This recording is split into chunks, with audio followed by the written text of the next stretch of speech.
মাননীয় সভাপতি, বর্ষা হাতে ভরসা পায়ে সদাই নিরুদ্দেশ হওয়ার চেষ্টা করলে আইন রক্ষাকারী সংস্থার খপ্পরে পড়ার সম্ভাবনাই বেশি।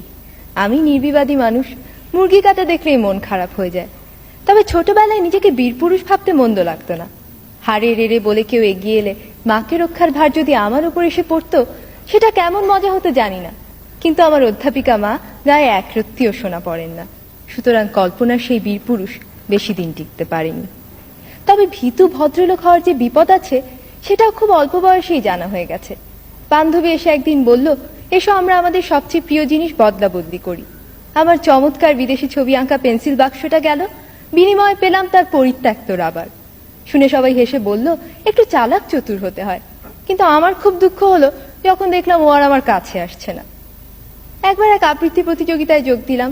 কাছ থেকে সংস্কৃতি অঙ্গনে সব পরিচিত তারকাদের দেখে চমকিত হলাম, কিন্তু আমার পালা আসার সঙ্গে সঙ্গে শুরু হলো তাদের চা খাওয়ার পর্ব। কারো আর প্রতিযোগীর দিকে দৃষ্টি নেই। এত দুঃখ হলো, কয়েক মুহূর্তের জন্য বেদুইন হয়ে যাওয়ার ইচ্ছে হয়েছিল হয়তো। পরে ভাবলাম, তারকারাও তো রক্ত মাংসেরই মানুষ। বেচারা জন লেনন তো খ্যাপা ভক্তের হাতে প্রাণই দিয়ে দিলেন। সুতরাং তারকা হওয়ার স্বপ্নও বাদ। কিন্তু একটা প্রতিযোগিতা কিছুতেই এড়ানো যায় না।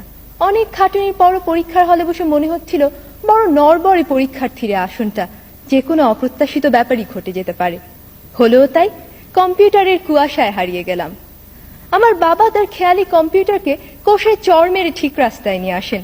আমি কিন্তু যন্ত্রটাকে ভীষণ সমীহ করি। পারস্যের শাহজাদিকে উদ্ধার করতে গিয়ে বারবার নিহত হয়ে আমি কখনো কম্পিউটারের সাথে খারাপ ব্যবহার করি না। I still believe in the system. ছোট পর্দার নেপথ্য বিচারপতি বা সমতা বিধানকারী কি অবলীলাক্রমে 50 মিনিটে অন্যায়কে ল্যাং মেরে ফেলে দেন। কিন্তু বাস্তবে যেখানে ভালো মন্দের সীমানা অস্পষ্ট, সেখানে সবাই নিজেকে অভ্রান্ত ভেবে যদি নিয়ম ভাঙার খেলা শুরু করে, তাহলে মাঠ ছেড়ে ঊর্ধ্বশ্বাসে পালাবে বেচারা দর্শক। ইহার চেয়ে হতেম যদি না, আমি তো ভালোই আছি একটা ভীতু সাধারণ মেয়ে হিসেবে। আমার মধ্যে কোনো দুরন্ত আশা নেই, ন্যায়দণ্ডধারী মহাবীর বা চতুর্মুখর মেধাবী মুখ হওয়ার উচ্চাকাঙ্ক্ষা নেই। একজন সৎ, পরিশ্রমী, বিবেকবান মানুষ হতে পারলেই আমি খুশি। ছেড়ে দিয়ে আমি জিতে যেতে চাই। ধন্যবাদ।